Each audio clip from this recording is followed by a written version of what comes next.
Hello friends, வாங்க இன்றைக்கி சூப்பராக ஒரு இட்லி பொடி பார்க்கலாம்.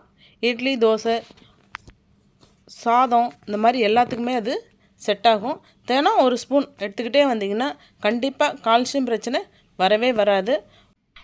எவ்வளோ பேர்த்துக்கு இது சுண்டக்கான்னு தெரியுமா என்னான்னு தெரியல. இதுதான் சுண்டக்காய். நிறைய பேர் தெரியல அப்படிம்பீங்க. இப்படி தான் இருக்கும். இது என் ஃப்ரெண்டு வீட்டில் நிறைய இருந்துச்சு. பறிச்சுட்டு வந்தால் என்ன பண்ணுறதுன்னு தெரியல. சரி இட்லி பொடி செஞ்சிடலான்னு சொல்லிவிட்டு நிறைய இருக்கிறனால இட்லி பொடி செய்யலான்னு சொல்லி எடுத்துகிட்டு வந்திருக்கேன். இது ஒரு கிலோவுக்கு மேலே இருக்கும். இப்போ இதை எடுத்துகிட்டு நம்ம நல்லா கழுவிட்டு மேலே இருக்க காம்பெல்லாம் எடுத்துகிட்டு க்ளீன் பண்ணி வச்சுருக்கோம். ஒரு சின்ன உரல் மாதிரி எடுத்துக்கலாம். அதில் நம்ம இடிச்சுக்குவோம். கொஞ்சம் கொஞ்சமாக இந்த மாதிரி உரலில் போட்டு அடிச்சிங்கன்னா கொஞ்சம் கொஞ்சமாக போட்டு கொஞ்சம் தட்டி எடுத்தோம்னாவே போதும். அல்லது இந்த மாதிரி மிக்ஸி இருந்துச்சுன்னா இந்த மாதிரி லைட்டாக ஒரு ஓட்டினீங்கனாலே இதில் நல்லா ரெண்டாக உடஞ்சி வந்துடும். நான் இன்றைக்கி இந்த மிக்சியில் தான் ஓட்டி எடுத்துக்க போகிறேன். ஓட்டி எடுத்துகிட்டு ஒரு கடாய் வச்சுக்கலாம். அதில் எண்ணெய் ஒரு 200 ml எண்ணெய் சேர்த்துக்கலாம். ஃபஸ்ட்டு 200 ml சேர்த்துட்டு நல்லெண்ணெய் சேர்த்துக்குவோம். அதில் இந்த தட்டி வச்சுருக்கிற இந்த மொத்தமும் அதில் சேர்த்துட்டு நம்ம நல்லா கிளறிக்கிட்டே இருந்தோம்னாக்கா இது நல்லா ஒரு மாதிரி வெள்ளை கலர் மாதிரி வரும். நல்லா வெந்து மொறுன்னு வரும். நான் இப்போ ஒரு பாதி போட்டிருக்கேன். இன்னொரு பாதி அரைச்சி இதிலே போட்டுருவேன். மிக்சியில் அரைக்கிறதுனால எனக்கு சீக்கிரம் கொஞ்சம் வேலையாயிரும். நீங்கள் தட்டினீங்கன்னா எல்லாத்தையும் தட்டி வச்சுக்கிட்டு அதுக்கப்புறமேட்டுக்கு அடிக்கணமான ஒரு கடாய் வச்சு அதில் எண்ணெய் சேர்த்துங்க. எண்ணெய் சப்போஸ் பத்தலை அப்படின்னாக்கா இன்னும் கொஞ்சம் கூட நம்ம எண்ணெய் சேர்த்து வறுத்துக்கலாம். லோ ஃப்ளேமில் வச்சு வருங்க. ஒரு 15 நிமிஷம் வரைக்கும் வறுத்திங்கனாலே போதும். நல்லா வறுபட்டுரும். கலர் நல்லாவே சேஞ்ச் ஆயிரும். ரொம்ப பொறுமையாக மெதுவாக வருங்க. ஹை ஃப்ளேமில் வச்சு வறுத்திங்கன்னா இது தீஞ்சிரும். அதனால தான் லோ ஃப்ளேமில் வச்சு நம்ம வறுத்துக்கலாம். இந்த மாதிரி வறுத்து எடுத்துக்கிட்டோம்னா நல்லா டேஸ்ட்டாக கூட இருக்கும். நல்லா இட்லி பொடி எல்லோரும் விரும்பி சாப்பிடுவாங்க. அதனால் நம்ம நிறைய செய்கிறதுனால கொஞ்சம் வேலை அதிகமாக இருந்தாலும் இது உடம்புக்கு ரொம்ப ரொம்ப நல்லது. கால்சியம் ரொம்ப அதிகமாக இருக்குது. தினம் ஒரு ஸ்பூன் இந்த இட்லி பொடியை சாதத்துலேயோ அல்லது உங்களுக்கு தோசை, இட்லி அந்த மாதிரி இட்லி பொடி மாதிரி வச்சு யூஸ் பண்ணிங்கன்னா கூட சாப்பிட்டிங்கன்னா கால்சியம் பற்றாக்குறை கண்டிப்பாக வராது. அதுக்கு தான் நம்ம இந்த சுண்டைக்காயை எடுத்துருக்கோம். சுண்டைக்காய் இப்போ இது நல்லா ரெடி ஆயிடுச்சு. பாருங்கள், கலர் நல்லா கோல்டன் கலர் வந்துருச்சு. இதை நம்ம எடுத்துகிட்டு திரும்ப வேறொரு கடாயை வச்சுக்கலாம். அந்த கடாயில் எண்ணெய் எதுவும் சேர்க்காமல் 1/2 கிலோ வெறும் கடலைப்பருப்பு மட்டும் சேர்த்துருக்கோம்.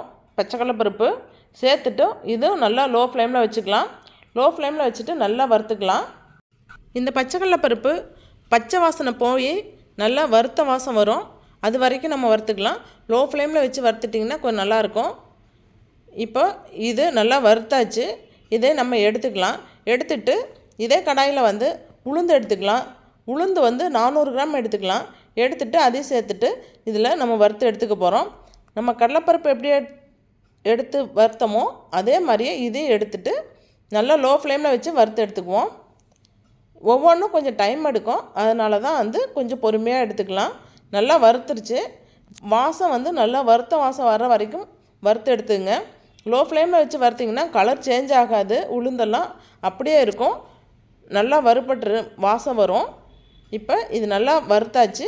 இப்போ இதையும் நம்ம எடுத்து வேறொரு பாத்திரத்தில் சேர்த்துக்கலாம். அடுத்தது பெருங்காயம் எடுத்துருக்கேன். கட்டி பெருங்காயம். இதை நம்ம நல்லா வறுத்து எடுத்துக்கலாம். நீங்கள் தூள் பெருங்காயம் இருந்துச்சுன்னா பவுடரை கூட நீங்கள் கடைசியாக அடுப்பை ஆஃப் பண்ணதுக்கப்புறம் வெறுங்கடாயில் போட்டு கொஞ்சம் பிரட்டி எடுத்திங்கனாவே அது நல்லா வறுபட்டு வந்துடும். நான் கட்டி பெருங்காயம் இருந்தனால சிம்மில் வச்சு லைட்டாக வறுத்து எடுத்தோம்னா நல்லா பெருசாக கொஞ்சம் உப்பி வர மாதிரி வரும். இப்போ நம்ம அதை உடச்சிட்டு அதோட சேர்த்துக்கலாம். அல்லது அப்படியே போட்டு அரைச்சிங்கன்னா கூட நல்லா அரைஞ்சிரும். இப்போ இது வறுத்துருச்சு. இதை எடுத்துக்கிட்டோம். அதுக்கு அடுத்தது கருவேப்பிலை எடுத்துக்கிறோம். கருவேப்பிலை ஒரு 100 கிராம் அல்லது 2 கைப்பிடி அளவு எடுத்து நல்லா கழுவிட்டு இந்த மாதிரி சேர்த்து எல்லாமே வெறுங்கடாய் இது மட்டும் தான் சேர்க்குறோம். சுண்டைக்காய் மட்டும் எண்ணெய் சேர்த்துட்டு நல்லா வறுத்துருக்கோம். மற்றது எல்லா பொருளுமே இப்போ வரைக்கும் கருவேப்பிலை உட்பட எல்லாமே எண்ணெய் இல்லாமல் தான் சேர்த்து வறுத்து எடுத்துக்கிறோம். இப்போ இது ரெடி ஆயிடுச்சு. நல்லா கலகலன்னு வறுத்தாச்சு. இதை எடுத்துட்டு அடுத்தது பூண்டு எடுத்துக்கலாம். பூண்டு 200 கிராம் எடுத்திருக்கேன். நல்லா உரிச்சிட்டு தோல் எடுத்துட்டு இந்த பூண்டு எடுத்துக்கலாம். உங்களுக்கு எவ்வளோ பூண்டு வேணும்னு சொல்லி வேணுங்கிற அளவுக்கு எடுத்துக்கலாம். நான் கொஞ்சம் பூண்டு நிறைய வேணும்னு சொல்லிவிட்டு நான் பூண்டை உரிச்சிட்டு சேர்த்துருக்கேன். இது நல்லா சிம்மில் வச்சுட்டு இதையும் நல்லா வறுத்து எடுத்துக்கலாம். இதுக்கும் எண்ணெய் சேர்க்கல.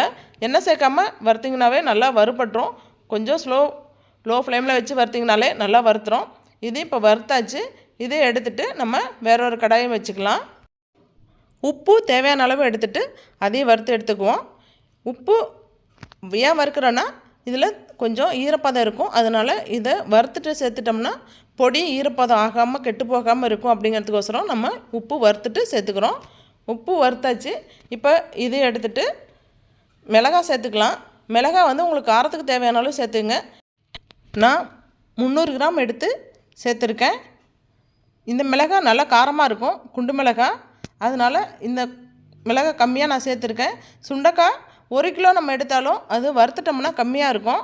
அதனால் வந்து பார்த்து சேர்த்துங்க. காரத்துக்கு மட்டும் மிளகாயை சேர்த்துட்டு இதுவும் நல்லா வறுத்து எடுத்துக்கலாம். குண்டு மிளகாய் சேர்த்திங்கன்னா நல்லா காரமாக இருக்கும்.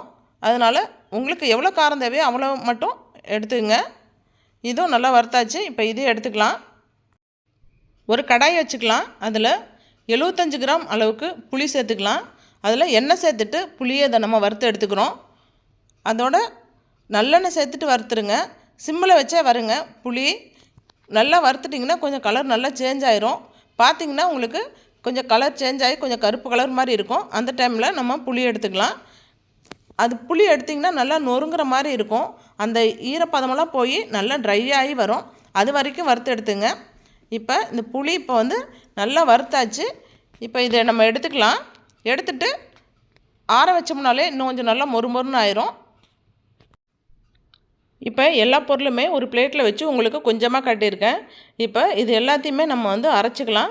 ஃபஸ்ட்டு வந்து கொஞ்சம் அந்த மிளகாயை சேர்த்துக்கலாம். மிளகாவும் கருவேப்பிலையும் சேர்த்துட்டு அரைச்சிக்கலாம்.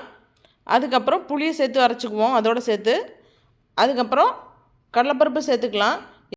நீங்கள் கொஞ்சமாக அரைக்கிறதா இருந்துச்சுன்னா ஒரே மிக்ஸி ஜாரில் ஒரேடியாக எல்லாமே அரைச்சிக்கலாம். நான் நிறைய அரைக்கிறதுனால வந்து கொஞ்சம் கொஞ்சமாக சேர்த்துட்டு எல்லாமே அரைச்சிக்கிறேன்.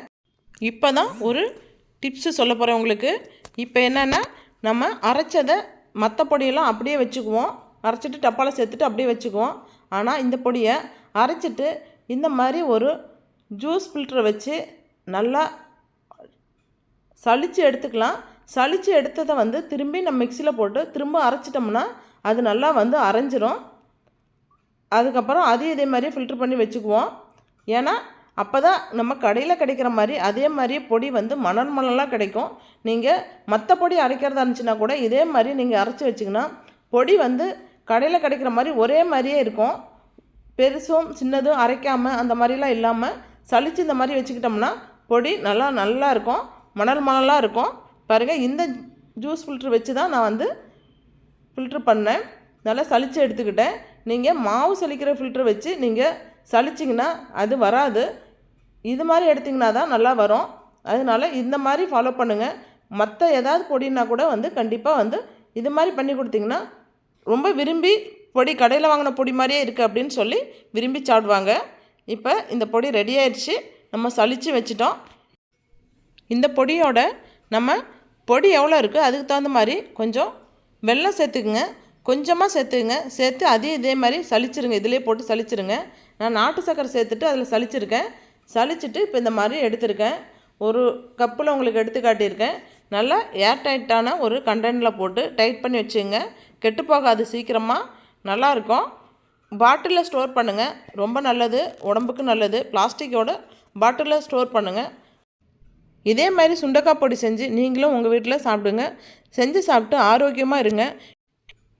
இந்த பொடி பிடிச்சிருந்தா லைக் பண்ணுங்கள், ஷேர் பண்ணுங்கள், சப்ஸ்கிரைப் பண்ணுங்கள். மீண்டும் வேற ஒரு ஹெல்த்தியான ஒரு டிஷ்ஷோடு பார்ப்போம். ஓகே, பாய்.